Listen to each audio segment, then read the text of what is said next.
സല്ലല്ലാഹു അലൈഹി വസല്ലമ പറയുകയാണ്, വഴിയിലുള്ള ബുദ്ധിമുട്ട് മാറ്റണേ, അത് ഈമാനിന്റെ ഭാഗമാണെന്ന് പഠിപ്പിച്ചിട്ടും ആ പ്രവാചകന്റെ വാചകങ്ങളെപ്പോലും പുറങ്കാലുകൊണ്ട് ചവിട്ടി മതിച്ചുകൊണ്ടതാ റോഡ് മുഴുവനും ബ്ലോക്കാക്കിക്കൊണ്ട്, നാട് മുഴുവനും ബ്ലോക്കാക്കിക്കൊണ്ട്, സകല ടൗണുകളും ബ്ലോക്കാക്കിക്കൊണ്ട് യാത്രക്കാരെ ശല്യപ്പെടുത്തി, യാത്രക്കാരെ ബുദ്ധിമുട്ടി, യാത്രക്കാരെ പ്രയാസപ്പെടുത്തി.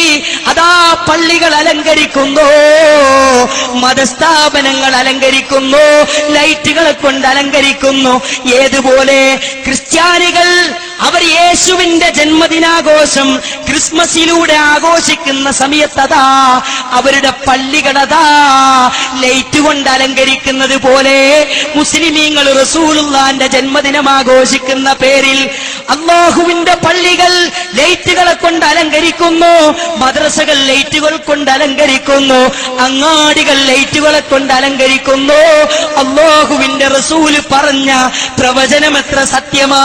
അല്ലാഹുവിന്റെ റസൂല് പറഞ്ഞില്ലേ, എന്റെ ഉമ്മത്ത് കാലങ്ങൾക്ക് ശേഷമതാ അവര് ജൂതന്മാരെയും ക്രിസ്ത്യാനികളെയും ചാണിന് ചാണായി മുഴത്തിന് മുഴമായി പിൻപറ്റുക തന്നെ ചെയ്യുമെന്ന് അല്ലാഹുവിന്റെ റസൂല് പഠിപ്പിച്ചതല്ലേ?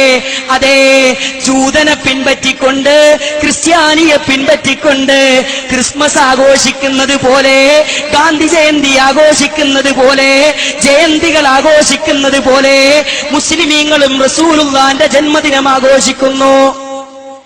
സല്ലല്ലാഹു അലൈഹി വസല്ലമ പറയുകയാണ്, വഴിയിലുള്ള ബുദ്ധിമുട്ട് മാറ്റണേ, അത് ഈമാനിന്റെ ഭാഗമാണെന്ന്